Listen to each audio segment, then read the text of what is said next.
Iran के खिलाफ अमेरिकी राष्ट्रपति डोनाल्ड ट्रंप पूरी तरह से अपना मानसिक संतुलन खो चुके हैं।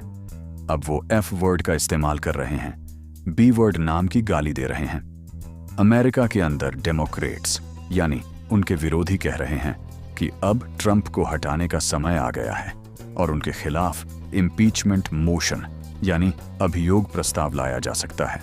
और आपको समझना पड़ेगा दोस्तों, डोनाल्ड ट्रंप इस कदर क्यों बौखला गए हैं, क्योंकि हर गुजरते लम्हे के साथ ईरान जो है उसका जबरदस्त नुकसान कर रहा है। सबसे बड़ी बात, ईरान का एक और ताज़ा बयान आया है जिसमें उसने कहा है कि हॉर्मुज़ अब कभी भी अमेरिका और इजराइल के लिए नहीं खुलेगा। मैं आपको बताता हूं दोस्तों, मंगलवार को ट्रंप की धमकी का डेडलाइन जो है वो खत्म हो रहा है, क्योंकि डोनाल्ड ट्रंप ने क्या कहा है कि हॉर्मुज़ जल्द से जल्द खोलो वरना कहर बरसा दूंगा। There will be help for you, और साथ में 2 गालियां भी दी। पूरी दुनिया संस्था में इंतजार कर रही है मंगलवार का कि डोनाल्ड ट्रंप आखिर क्या करेंगे।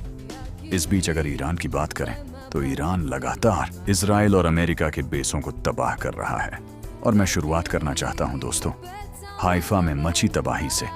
जी हां, ट्रंप की गाली और इजराइल के हाइफा में ईरान का गोला मैं आपको दिखाना चाहता हूं आपके पूरे स्क्रीन पर हाइफा में किस तरह की तबाही मचाई है।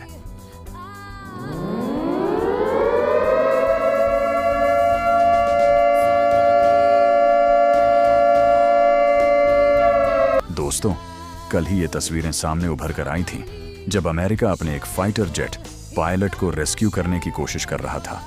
तब ईरान का दावा है कि उसने 2 अमेरिकी C-130 और 2 ब्लैक हॉक हेलीकॉप्टर्स को गिरा दिया था।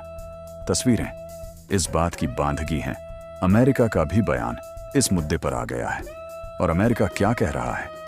क्या ट्रंप की बौखलाहट भी इसी वजह से है कि हर गुजरते लम्हे के साथ किस कदर ईरान अमेरिका को नुकसान पहुंचा रहा है?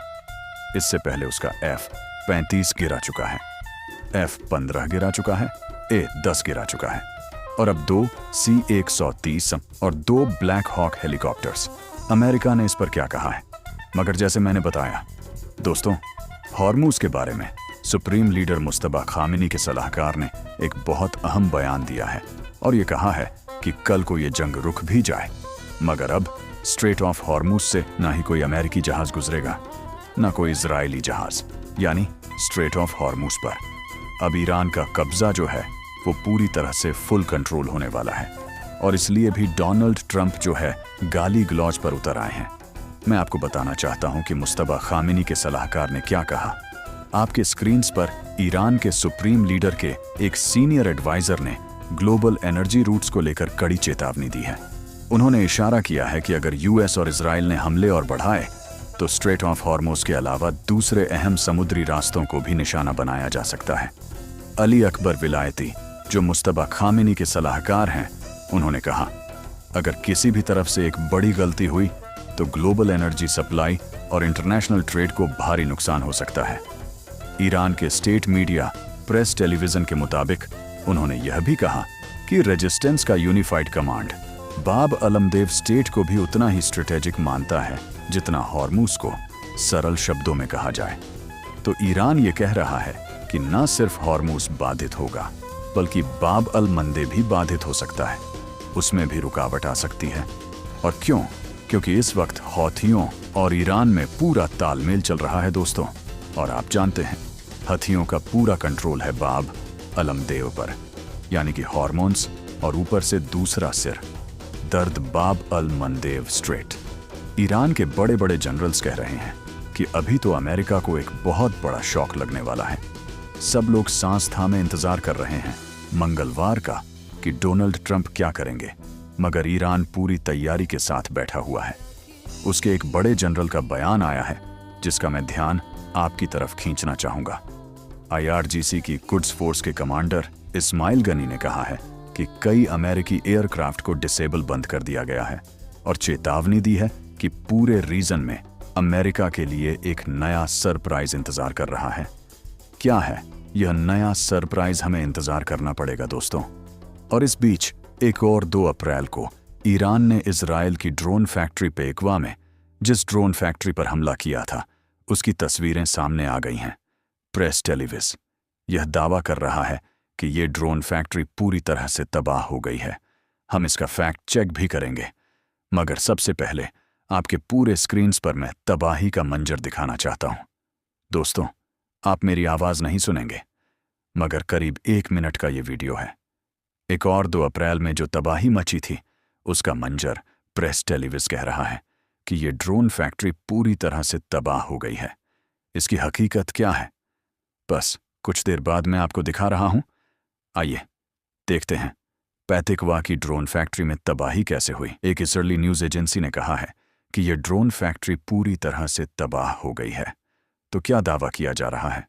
हब्रू मीडिया यदवत एरोनॉट के नाम से यह फैलाया जा रहा है कि तेलवी की एक ड्रोन फैक्ट्री पूरी तरह से तबाह हो गई है और अब कभी भी ऑपरेट नहीं कर पाएगी। असल में क्या हुआ? 2 अप्रैल को ईरान की एक बैलिस्टिक मिसाइल ने पैथिकवा में एक इंडस्ट्रियल साइट को हिट किया। यह जगह एरोसोल एरोसेंटिनल नाम की ड्रोन बनाने की कंपनी से जुड़ी बताई जाती है। ग्राउंड रिपोर्ट्स और वीडियो में दिखा एक बहुत बड़ा क्रिएटर बिल्डिंग्स जली हुई बुरी तरह से तबाह हुई। पूरी फैसिलिटी काफी हद तक तबाह दिख रही है। यदवत एरोनॉट ने क्या कहा, पहले हम आपको ये बताते हैं।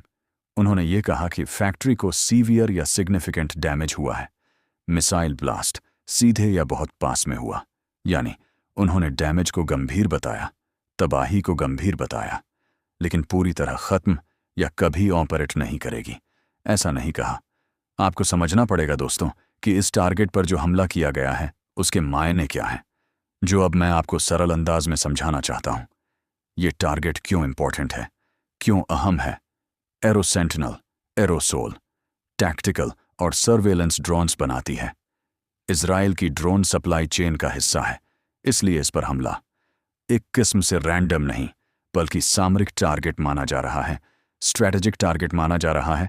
शॉर्ट टर्म में ड्रोन प्रोडक्शन पर असर पड़ सकता है। सीधी बात, जो दावा प्रेस टेलीविज कर रहा है वो पूरी तरह से सही नहीं है कि पूरी फैक्ट्री तबाह हो गई है, मगर नुकसान जरूर हुआ है और इसे ठीक होने में अभी काफी वक्त लग जाएगा। मैं आपसे बार बार क्या कहता हूं दोस्तों कि आप तक जो जानकारी पहुंचाई जा रही है उसमें काफी कुछ सच, काफी कुछ झूठ है, और यह मेरा कर्तव्य है, यह मेरा दायित्व है कि मैं आपके सामने जो खबरें लाऊं, फैक्चुअल खबरें लाऊं, जो तथ्यों पर आधारित हो, फैक्ट्स पर आधारित हो। बहरहाल, डोनाल्ड ट्रंप जो पूरी तरह से अपना मानसिक संतुलन खो चुके हैं, मैं फिर आपको पढ़ के सुनाना चाहता हूं। कल देर रात उन्होंने क्या कहा और इस पे जबरदस्त बवाल मच गया। दोस्तों, डेमोक्रेट्स कह रहे हैं, यानी कि उनके विरोधी कह रहे हैं कि अब ट्रंप को हटाने का समय आ गया है। क्या रिपब्लिकन्स यानी ट्रंप की अपनी पार्टी भी ऐसा महसूस कर रही है? सबसे पहले